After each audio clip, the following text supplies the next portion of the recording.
नमस्कार विद्यार्थी मित्रांनो, स्वाध्याय इयत्ता 9वी मराठी स्थूल वाचन विश्वकोश व्हिडिओला लाईक व शेअर करून सबस्क्राईब जरूर करा।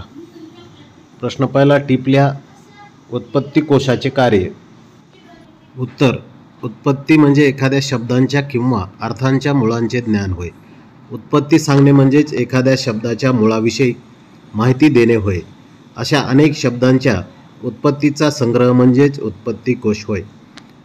उत्पत्ती कोशाचे कार्य पुढील प्रमाणे 4 प्रकारे चालते।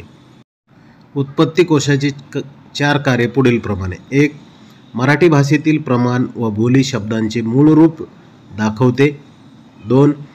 विशिष्ट प्रदेशात व भौगोलिक परिसरात एकाच शब्दातील उच्चारात बदल होत असतो, हा शब्दांच्या उच्चारातील बदल व फरक दाखवणे।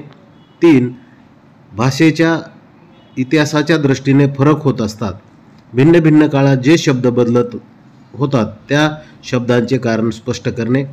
4. भिन्न भिन्न समाजात वेगवेगळ्या कारणांनी शब्दांच्या अर्थांच्या अंगाने ही बदल संभवतात, हे भारतातील बदल स्पष्ट करणे।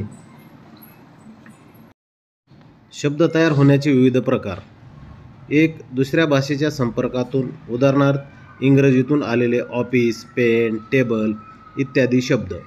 2.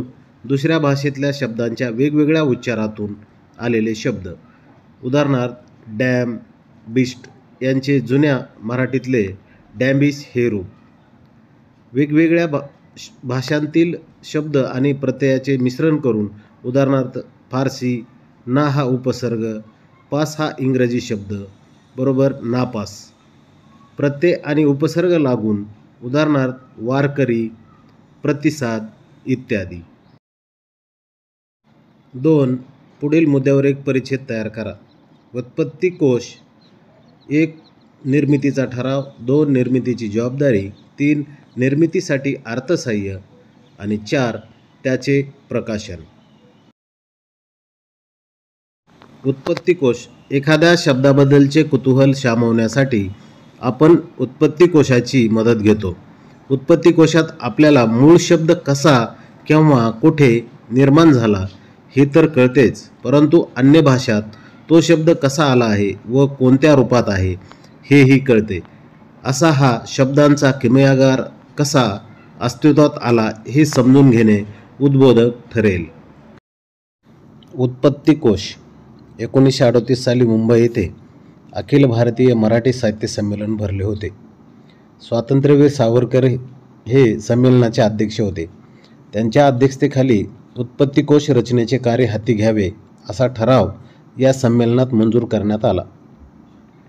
कृ. कुलकर्णी यांच्यावर संपादनाची जबाबदारी सोपवण्यात आली।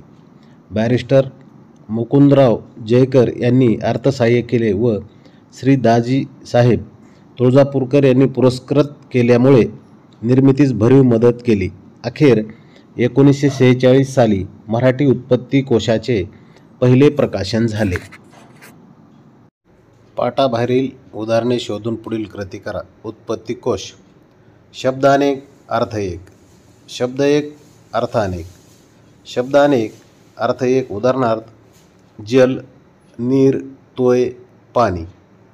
शब्द एक, अर्थ अनेक. उदाहरणार्थ पान, झाडाचे पान, पान म्हणजे पर्ण, पुस्तकाचे पान म्हणजेच पुष्ट इत्यादी।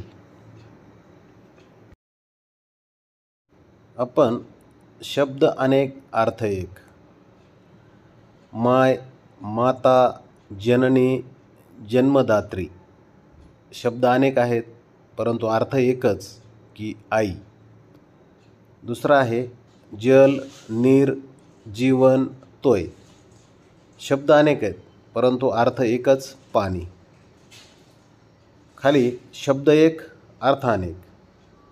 सर म्हणजे शिक्षक, डोके अनेक अर्थ, मान, सन्मान व शरीराचा अवयव असे अर्थ अनेक.